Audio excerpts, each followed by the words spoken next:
time on the Gadget Show, we are literally full of beans. Oh, wow. As John and I test if the latest coffee gadget, oh, that's strong, It is good, isn't it?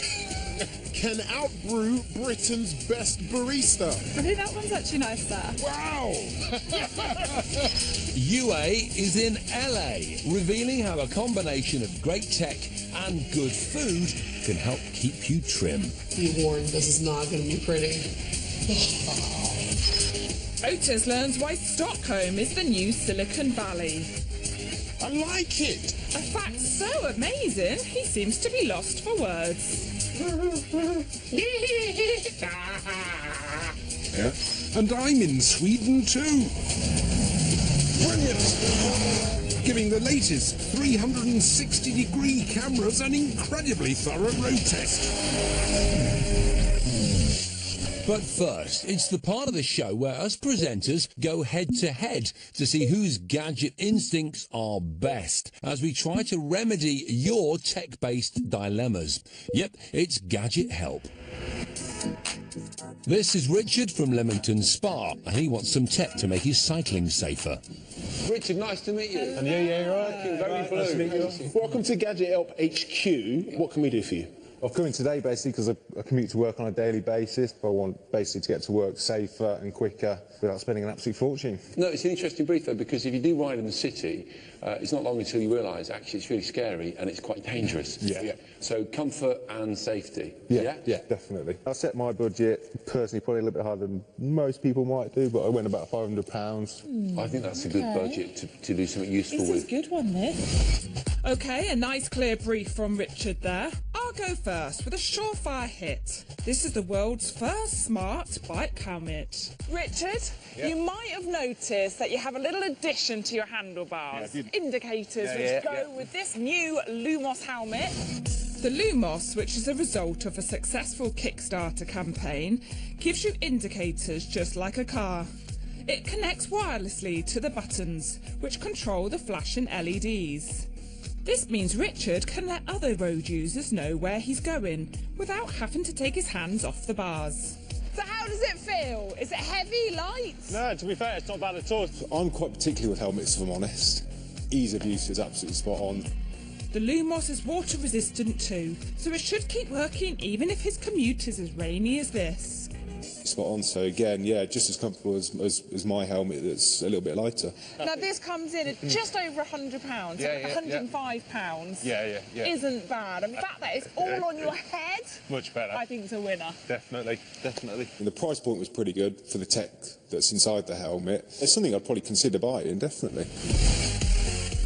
Not bad, Amy, but I can do better. My cracking Garmin bundle costs under 400 quid.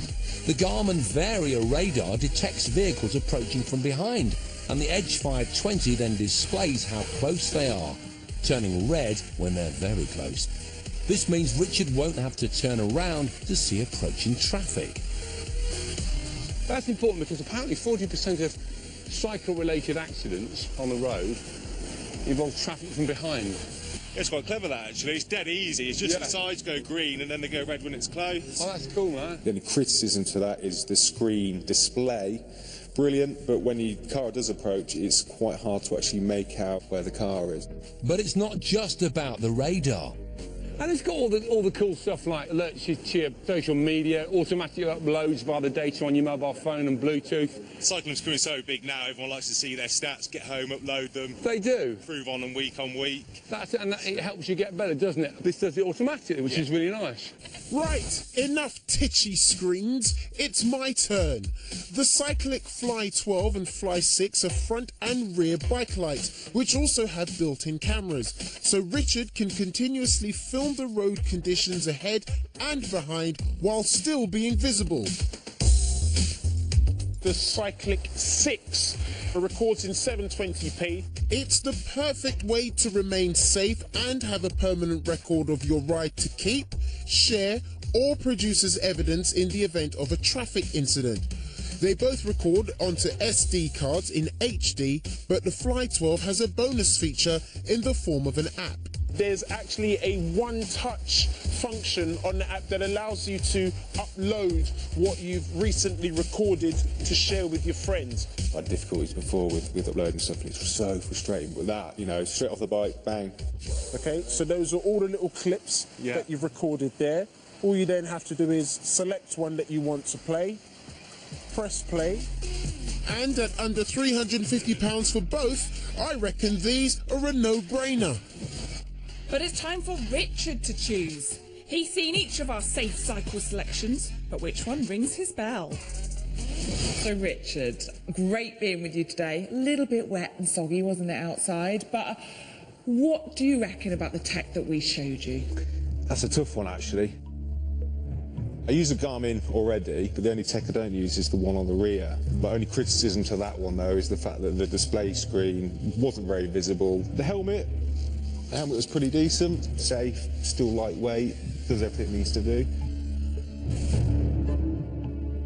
But my favourite is probably the front and rear mounted cameras with the built-in lights. Dan, you won something! You made a fellow cyclist very happy. Thanks very much. No worries. Cheers. They were good. I mean, now I've learnt about them, I might have to get myself a pair of them. There you go. Okay, before the break, if you're a Pokemon Go fan, you'll love this. Father IO takes augmented reality gaming to the extreme because it's a real-life first-person shooter. The game graphics are overlaid onto your smartphone's camera, letting you fire away your real-life mates as if they were in a game. Your local park will never be the same again. Okay, after the break, I lend my vocal skills to one of Sweden's top game studios. I don't know what that is. Tech that monitors what's going on in your body. Mine's literally all over the place. What is wrong with me? And top-notch coffee gadgets in Brighton. Because we believe it's about the coffee. No.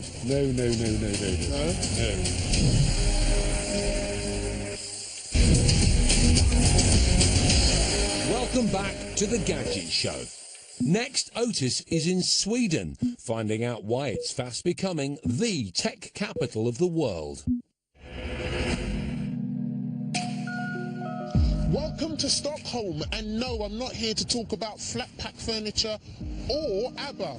I'm here visiting the glorious capital of Sweden because right now it is the very epicenter of all things tech.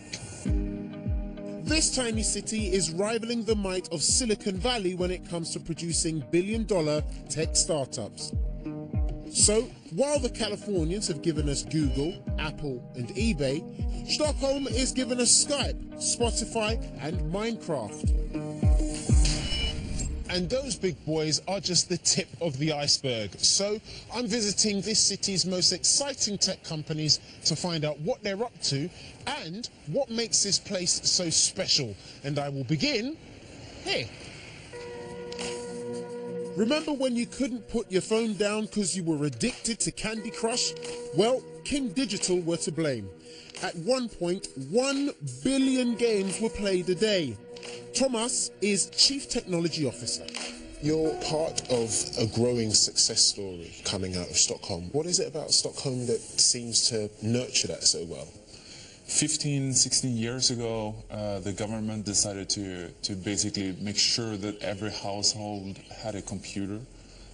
We invested a lot of money into broadband, so a lot of people got internet very early on.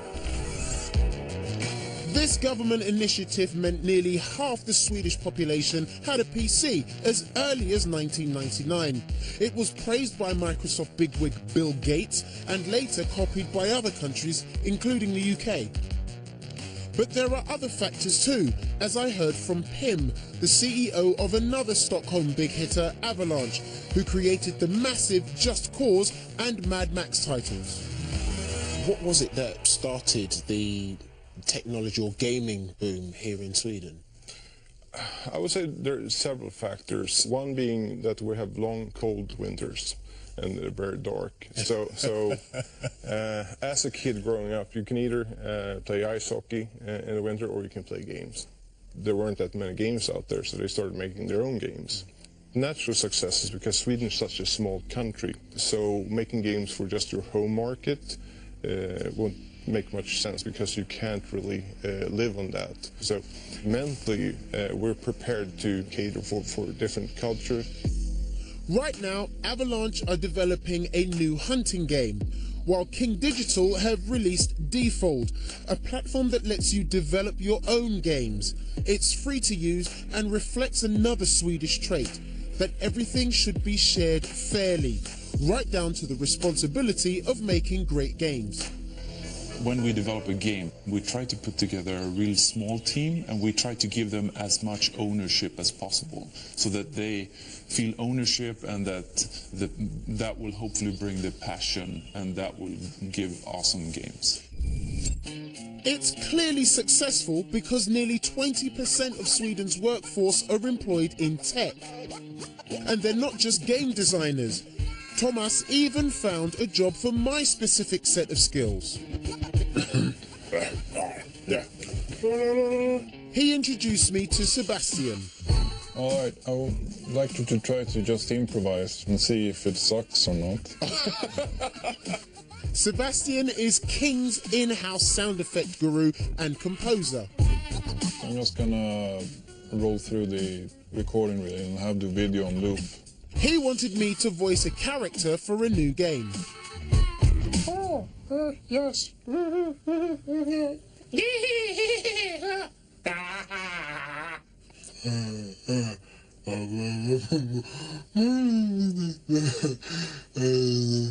Yeah? It was clear that working in tech isn't just writing code.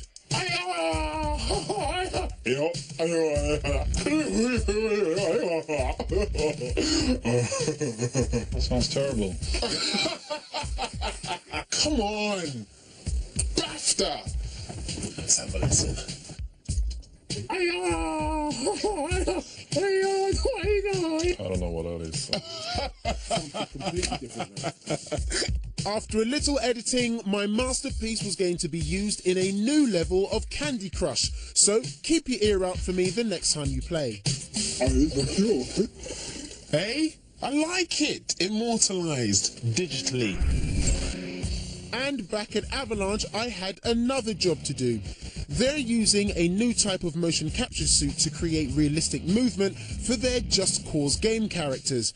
And Ryan, who came to work in Sweden from Australia, was fitting me up. So these are the sensors that are going to track your movement. So we just put them all on. And these are all magnetic sensors and gyroscopics and things like that. The sensors send the motion data they collect back to a computer, which translates it into movement in the character. This is then used to make the people in the game look realistic. It's more efficient than traditional optical motion capture systems, which work by detecting movement in ping-pong ball type things stuck on the suit. Right. Action.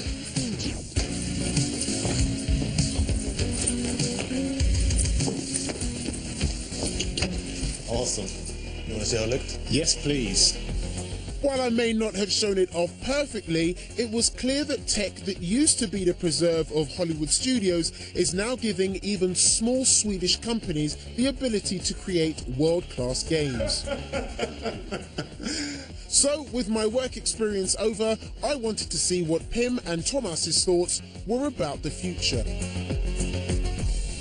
I've heard a lot about the success stories here in Stockholm, but is there anything that is perhaps holding the industry back? I think what's holding us back is actually to find talent, people that have been studying computer science or other sort of design educations, and sort of really trying to find the people in Stockholm. That is what's holding us back. It seems Stockholm's only trouble is that it may be a victim of its own success. With so many companies, there are only just enough people to run them. The reason for its progress is clear though. A new generation of computer-savvy workers, innovative government schemes for helping people get access to IT kit, and some brilliantly creative companies run by laid-back bosses. If I could offer more than hammy running and silly noises, I'd be there in a heartbeat. Okay, now it's time to head over to LA, where UA has been checking out the very latest in fitness tech. Being fit and healthy has never been more popular, and in recent years, technology has completely changed the way we look after ourselves. Over the course of the series, I'll be showing you how gadgets can help you transform your body and turn you from minger to zinger. Be warned, this is not going to be pretty. Stage 1, fitness trackers. If you want to get fit, obviously the first thing to do is to get moving. Instead of driving somewhere, walk there. Instead of taking the lift, take the stairs. And activity trackers are the best way to track your progress when it comes to physical activity. Since the now iconic Fitbit first appeared in 2008, fitness trackers have evolved from a simple step counter that clipped onto your pocket to full-on wristwatches that monitor your whole lifestyle. And I'm testing Fitbit's latest incarnation. It's called the Fitbit Blaze. This stylish smartwatch connects to your phone via Bluetooth, as well as linking to the app. You can see who is calling and texting you. It even syncs up to Spotify so you can control your music through your watch. Pretty cool. It continuously monitors your heart rate, so you can compare that against your resting heart rate. You know when you're in a fat burning state, or when you're in a cardio state, or you're just in a plain resting state. That's really cool. I'm gonna look at some of my stats from today. My heart rate is at 115 BPM, so I'm in the fat burn phase. I've taken 3,054 steps. I've missed no calls or text messages. My friends don't love me. That's okay, I'm working out. I don't need them. One of the Fitbit Blaze's key features is FitStar, a selection of built-in workouts from pure apps to a quick full-body blast. I can find a place where nobody's watching. I'll start a 7-minute workout. Jumping jacks. 3, 2, 1. I can just start doing jumping jacks. Yeah. So you've made a start and upped your activity levels. Now it's time to take a look at your body composition and how it is adapting to your new exercise regime. And for this, I'm using the Cardio Base, a cutting-edge connected set of scales. So it uses what's called bioimpedance analysis, where it has electrodes on top of the scale that sends electrical impulses through my body. It gives me my body fat percentage and muscle percentage and BMI. So what I like about this scale is that, we shouldn't really pay attention too much to our weight. It's really about your body composition, about how much fat you have on your body and also your muscles. So you should try to increase your muscle percentage and decrease your fat percentage. If you want to delve even deeper into the inner workings of your body, then the Keto Plus is right up your street. This claims to take body tracking to a whole new level. It's basically a cell phone case. It's got sensors in the back. You place your fingers over the sensors and wait for 30 seconds. Your heart rate, blood oxygen, respiration rate, skin temperature, and also your ECG. Mine's literally all over the place. What is wrong with me? All of these gadgets do a magnificent job of keeping you informed of what's going on, but there is a way of doing it all simultaneously, using this, the Terralium ecosystem. You've got a fitness tracker, which tracks your steps, your sleep, calories burned, all the standard information you need. And then you've got a connected scale. So this tracks your weight and your BMI.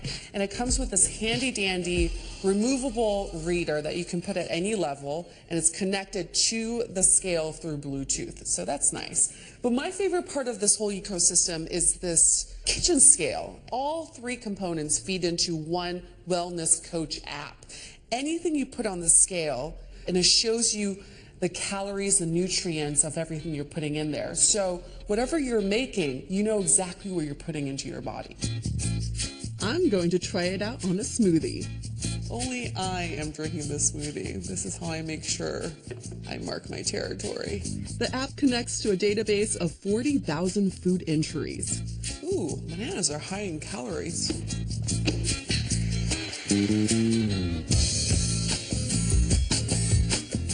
Delicious. That is really good. I'm quite impressed with this ecosystem. You're tracking what you're putting into your body, tracking what you're outputting in terms of physical activity, and then on the scale, you get to track your progress and the change in your body. So now there's no excuse. Stop watching TV and get moving. After the show's over, obviously. Join me next week when we look at how tech can improve your diet. I feel like a dog.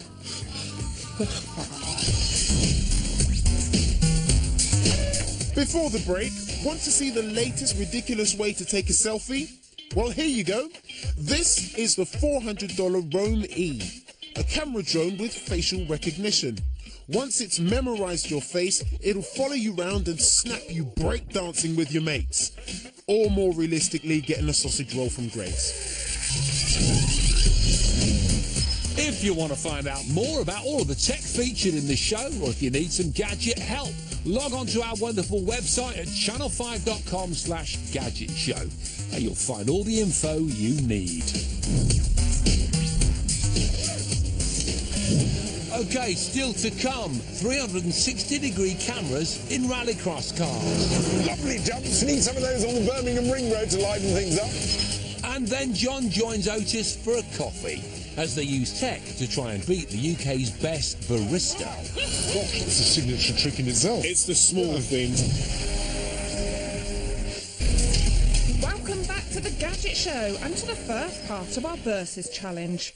This week, Otis and John are using tech to take on the UK's top barista in a coffee-making showdown. Coffee is the world's most popular drink, and here in the UK we're not averse to the odd cup, drinking 70 million of them every day. And I've got another statistic. Overall, we spend £7.9 billion a year on coffee in the UK. And the latest research suggests there's nowhere people spend more than here in Brighton. The supercharged people of Brighton are the biggest coffee drinkers in the UK, spending an average of £177 per person each year. And we were in town to take on UK Barista Championship winner Dan Fellows. Dan? Hi, Dan. Nice to meet you. Thanks for coming down. Hi. So we're competing in a format that you're used to, correct? Exactly, yeah. So there'll be 3 challenges today. There'll be an espresso challenge, a milk course challenge, and then a signature drink challenge. Ooh, a signature drink. That's whatever we fancy. Exactly. Okay, and then we're going to have the public taste both our coffees and then vote on their favourite. Exactly. All right. Let's get on with it. Let's do it. Dan would be using the basic tools of his trade along with a wealth of knowledge, experience and expertise, while we'd be using none of the above, but we did have a van full of tech. Let battle commence! First round, espressos. So I'm going to start by grinding the coffee. This is an Ethiopian coffee called Nikise. Dan reckons 18.5 grams of ground coffee makes for the perfect espresso. So I'm going to make sure this is nice and level using the distribution tool. And there's an art to the tamping too. And then tamp nice and level using a flat tamper. Firm and even tamping gets rid of air pockets in the coffee, which can create a sour and unpleasant taste. To get a nice level bed of coffee, make sure we get the brew time of 25 to 30 seconds, which is what we're looking for. So there we go. Espresso. Right, well, I mean, clearly the start of a good coffee is to get the right beans and roast them perfectly. And we've got the Ikawa home roasting machine here. Which is controlled by an app. Yes. So we love that. The Ikawa Digital Micro Coffee Home Roaster allows you to create a wide variety of different roasted coffee beans by varying temperature and timings. The accompanying app has a selection of recommended roasting profiles for different beans, and you can also create your own. I can smell an aroma starting to come up off it. The Ikawa separates the chaff from the roasted bean before cooling and delivering them in a very satisfying manner. Gosh, that's a signature trick in itself. It's the small things. That was fantastic. Yes. Our perfectly roasted Nicaraguan coffee beans. Whereas Dan ground his coffee and then dosed and tamped them manually, we were using the Volcano Swift, which automated everything for us. Pour 'em in. Yep. I attach the portafilter to the bottom. Yes. It does it all at the press of one button. No way. Out it comes. And there we are. You wow, see, look at that. Ready to go into the next machine. The La Marzocco Linear PB does the barista maths for you by weighing your coffee and then delivering the exact amount of water needed for the perfect espresso brew. You meant to suck air. Oh, that's strong. It is good, isn't it? Having used a ridiculous amount of tech to create such a tiny drink, it was time to start dishing them out. This is the man versus the machine. Members of the public were asked to taste both espressos and vote for their favourite with a gold coin. Definitely go for this one, yeah. It's smoother. Much smoother. I think that one is stronger. That's quite citrus, isn't it? Citrus. After an hour of competing, the votes would be taken away and sealed for counting later on. Thank you very much for your time. Yeah. Huh? Can't tell the difference. Can't tell the difference. After 60 minutes of the public voting on their favourite free espressos, the boxes were indeed taken away, and it was time to move on to challenge number 2, milk-based coffee. They're going to start by steaming the milk. Dan made a cappuccino using the same espresso as in the first round. Frothed milk using a basic steam wand and a touch of flair to top it off. Right, cappuccino time. To start things off, to grind our coffee beans, I've got the San Remo SR26E02 Titanium. Okay, and all you have to do is shoving your portafilter against this button and it will measure out your coffee for you. There we are. No tamping on this one. No tamping on this particular machine because I've got a puck press for that. The puck press will automatically detect the presence of a portafilter with its load. Yes. Very 2 good. stamps. Very And nice now we are. stamping. It's ready for the next phase, my friend. Which is the San Remo Opera machine, which is designed to give you all the control you get with a manual espresso maker. It looks but gorgeous. Consistently. In here there are 5 boilers, 11 temperature sensors and heating elements, and 3 control heads, each programmable 6 different ways for different pressure profiles. Okay. The tamped coffee in there. Wake up, thank you very much. Put it underneath and operate the lever. Well, there it is. Ready with crema, etc. for the next stage. Next stage. To create our lovely fluffy milk, we used a Hotpoint milk frother, which uses induction technology. Ah. Look, John. That's brilliant. Who wouldn't buy that? For decoration, we'd had these chocolate powder stencils custom made. Unfortunately, they didn't come with instructions. Look, John, all over your face, look. I think we need more automation here with this. Oh, no. Oh, no.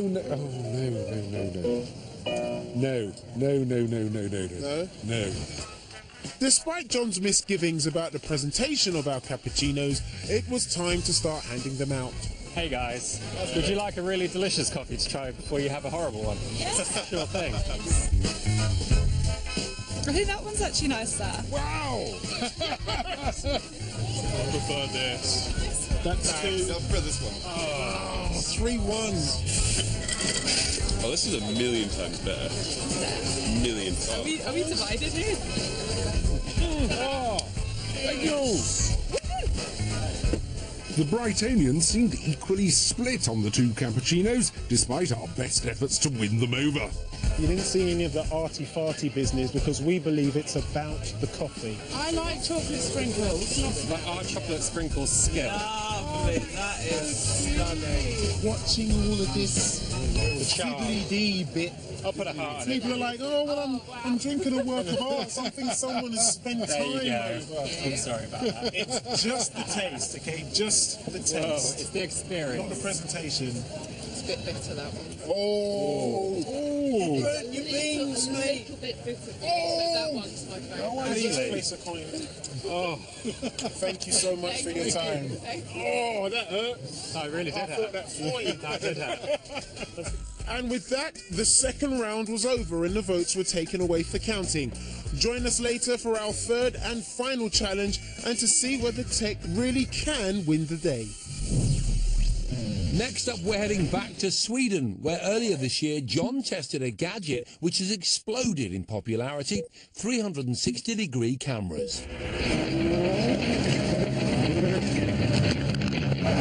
These are 600 brake horsepower rallycross cars, and today I'll be using them to answer the question, should you buy a 360-degree camera? Think of rallycross as a mix of Formula One style circuit racing, mudslinging rallying, and a demolition derby.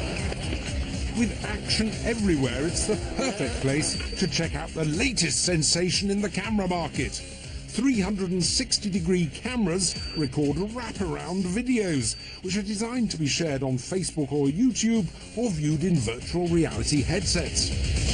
These are three of the most promising models currently available, and I'm going to be finding out whether they are worth buying by installing them in some of the cars, which in a moment are going to be taking off from this very start line.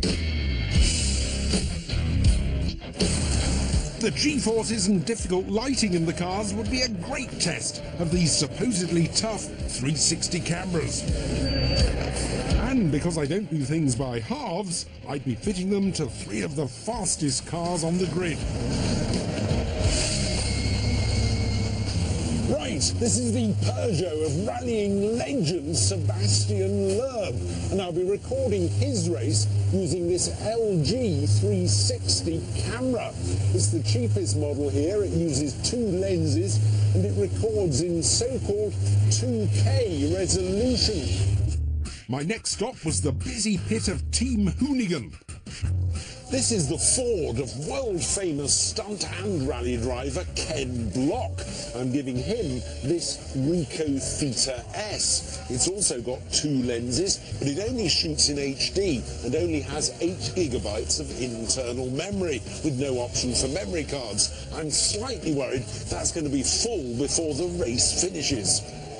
I even had the chance to ask Mr. Block, who's also renowned for filming online car stunts, what he thought of my gadgets. Have you had any experience with 360-degree cameras? I've really enjoyed some of that new technology where, you know, moving your head actually gives you the option to see something different in the car. I don't know that it'll replace what we do with action, because when we do something, we want everyone looking at a particular thing. You know what I mean? If we were to give them the option to look away when we're doing something very specific, then they could miss it. Maybe I'd prove him wrong. Next, with 20 minutes until the cars were off, I installed my final camera at EKS Racing. This is the Audi of championship leader and Swedish local hero Matthias Ekström. He's got the 360 Fly. It's the most expensive, has only one lens, and the lowest resolution. Let's see how we get on. The action was underway. Block and Ekström were racing together, while Loeb would race straight afterwards. So there's Ekström going off the line with our camera in it. He's loud anyway. The cameras were running, so all I had to do was watch and hope they survived. Isn't it a great test of the cameras? I hope there's some nice car-on-car action, lots of close driving. It'll be a good physical test for the camera, and also a great test for all things like exposure and just smoothness and detail of movement. Brilliant! I can't wait! With launch control and four-wheel drive, these machines accelerate harder than Formula One cars. 0 to 60 takes less than 2 seconds.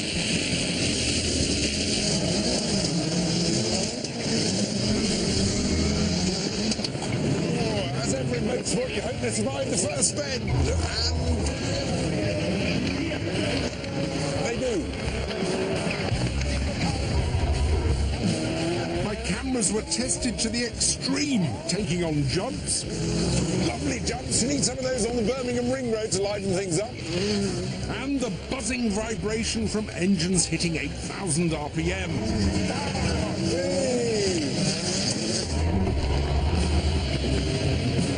Halfway through, local man Ekstrom suffered a mechanical problem and stopped.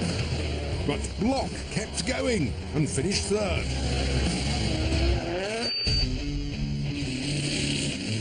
Next, it was over to Lurb with my final camera. I give the most successful world rally driver the cheapest camera. I hope he doesn't mind. Lurb was flying, literally. Superb jump there from Sebastian. An excellent test of camera and car. And Lurb went on to win his race. Excellent. Sebastian's won. Time to check the cameras and the footage. Amazingly, all the cameras had survived and recorded the race, so it was time to check out the footage. They're all designed to work with a dedicated app. The cameras create their own Wi-Fi network, which they use to stream the videos to a smartphone or tablet. And this was where things got tricky. Well, I've started looking at the footage and I've noticed some big problems straight away. The image quality on the 360 Fly really isn't very good at all. You immediately notice the limitations of the single lens. You've got a very good view of the roof, frustratingly little of what's going on at floor level. But the LG and Ricoh had bigger problems. Both of their apps were painfully slow. And as soon as they were subjected to the vibrations of the cars, the footage became wavy and jerky.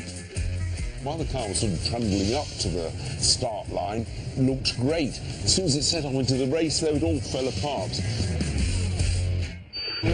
Obviously, this was a tough test, but it makes me doubt how well these supposed action cameras can cope with action sports. And the slow, buggy apps are disappointing too. So, should you buy a 360-degree camera? Well, on the basis of today's experience, I have to say no. The models we tested had too many flaws.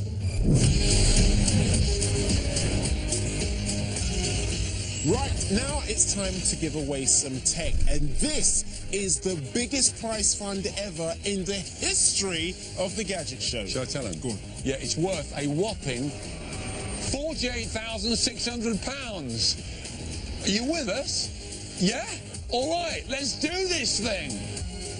You could win an iPhone 7, an Apple Watch, a Samsung Galaxy S7 Edge, a Fitbit Blaze, and a GoPro Hero 4 with remote and memory card. A Canon EOS 80D DSLR camera with lens, a Nikon rugged camera plus SD cards for them both, an Epson photo printer, the new HTC Vive virtual reality kit, a PS4, an Xbox One with Kinect, and a Nintendo 3DS XL, and games for all the consoles. Plus an Alienware Area 51 gaming PC with 28-inch 4K monitor, gaming keyboard and multimedia speaker system. A Smeg fridge freezer, a smart kettle, a DeLonghi Nespresso coffee machine, a NutriBullet juicer and food mixer, a Dyson cordless vacuum, and a wireless smart thermostat with installation. A giant mountain bike, a giant road bike, a folding bike, a Garmin bike computer, bike lights and helmet, an indoor bike trainer, plus a Nordic Track treadmill with an iFit membership.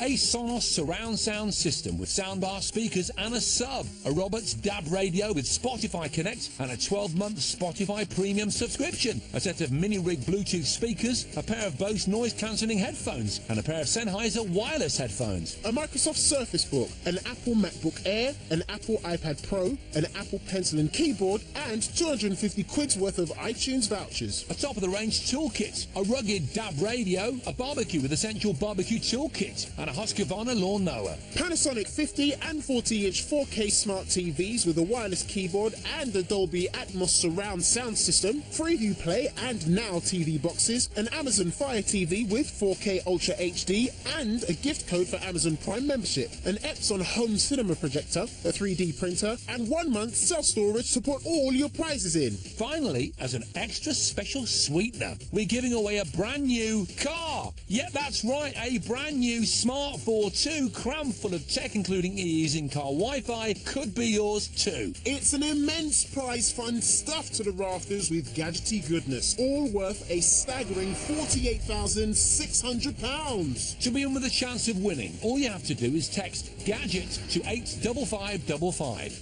or call 0902 0555 255. Or post your name and contact phone number to The Gadget Show 2401.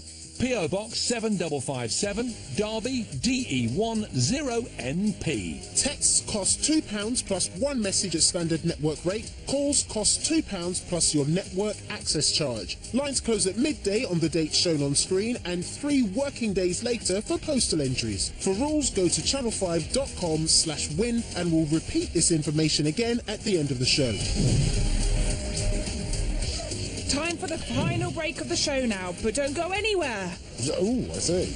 Because our coffee making challenge is about to reach its rather spectacular conclusion. Oh, It's alive! Drink it. Really? Yeah, you'll love it. Go on.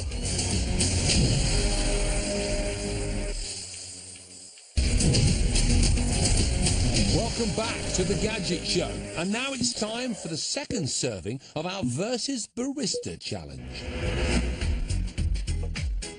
So far, we'd gone head-to-head with UK barista champ Dan Fellows in espresso and milk coffee rounds. With no way of telling who's winning, we're heading into our third and final challenge, signature coffees. Cocktail time. Yes. So John and I have got the tech out for that. The first part is the Mythos from Nueva Simonelli. The Simonelli Mythos 1 grinder allows you to select any dose size so you can vary the amount of coffee it grinds. In this instance, we're going for 25. So a little bit stronger than what we had previously. Excellent. So I'm going to brew our 25 grams using the Hario Sommelier siphon. Nice. One of the most amusing ways, I think, of brewing coffee, albeit not one of the most predictable. The Hario consists of 2 chambers. Water's poured into the base and heated to boiling point using the halogen heater.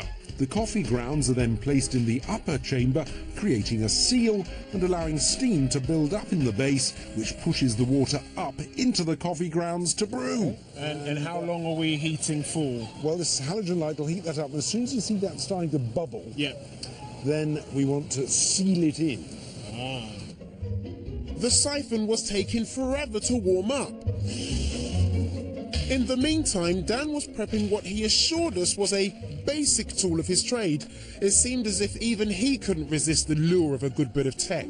So in here we've got strawberry, mango and passion fruit tea with some dried coconut, and it adds some boiling water to this. Impressive stuff. Whereas on our stand, boiling water still seemed a long way off. It just looks like a sludge to me, John. It is. Dan added a warm espresso and a chilled espresso to a pre-made strawberry, passion fruit and dark chocolate syrup and gave it all a good shake. Over on our stall, things were finally heating up. That's hot coffee. It is looking much more promising now with the stir there. To finish the brew, the base is removed from the heat. As the steam cools, it turns back into water and creates a vacuum which sucks the coffee back down into the base. Now what we should get is that'll go all back of that down. flavour going back down to the bottom. And that's 73,000 coffee grounds. At last, we'd finally got going, just as Dan was finishing up. But the last thing, I'm going to open this valve, and then when people come and drink the drink, they'll have to take in the nice aroma as they do so. There we go. Oh, I see. This is a most amazing thing. So again, taking the aroma. Lots of aromas. Lots of aromas. Brilliant. And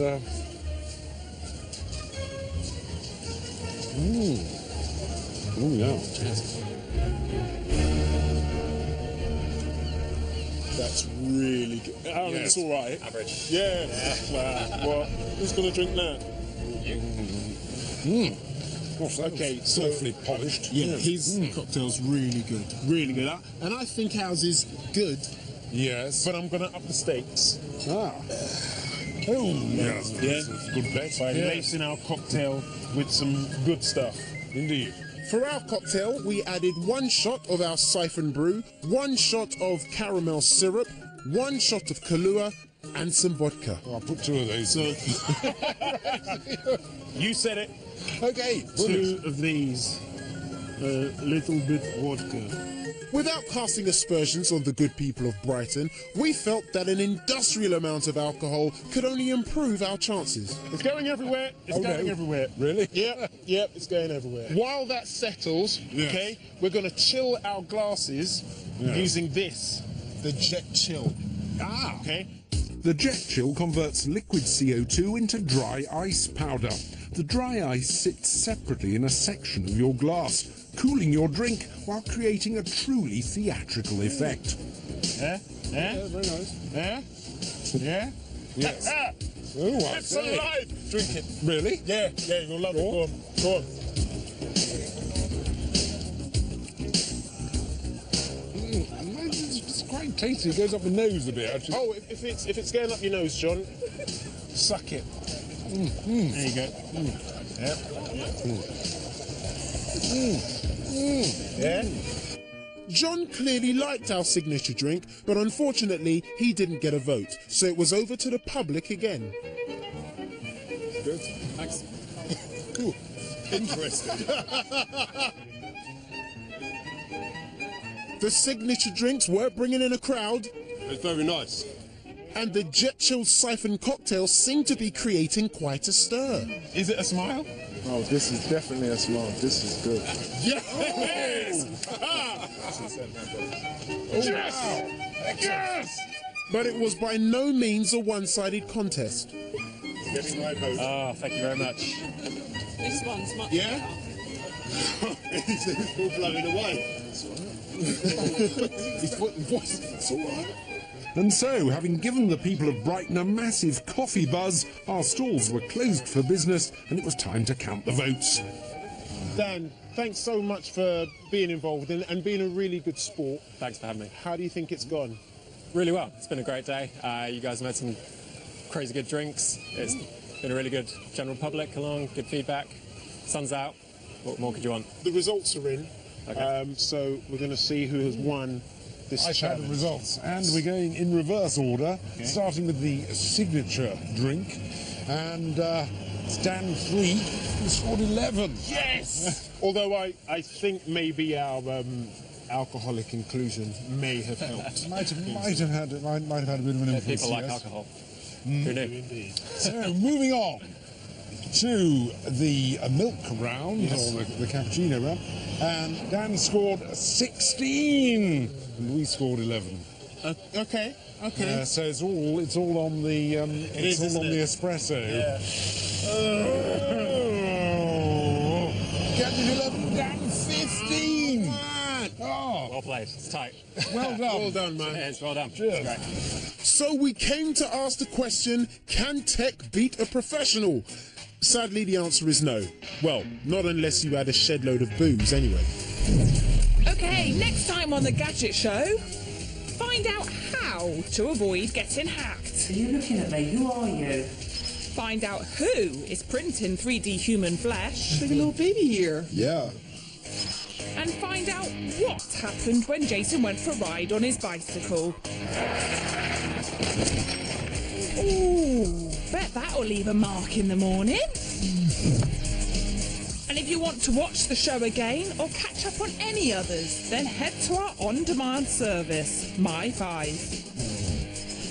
But before you go, don't miss your chance to get your hands on the biggest ever gadget giveaway worth an eye-watering £48,600, including a brand new Smart 4.2. To enter, all you have to do is text Gadget to 85555 or call 0902 0555 255 or post your name and contact phone number to The Gadget Show 2401, PO Box 7557, Derby, DE10NP. Texts cost £2 plus one message at standard network rate. Calls cost £2 plus your network access charge. Lines close at midday on the date shown on screen and 3 working days later for postal entries.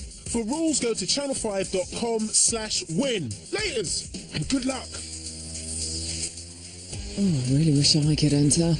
Taking us on a fascinating journey over the Firth of Forth tonight, Rob Bell kicks off the new series exploring Britain's greatest bridges at 9, right after we marvel at some of the worst disasters in motoring history. Even so, they are the cars that made Britain great, new and next.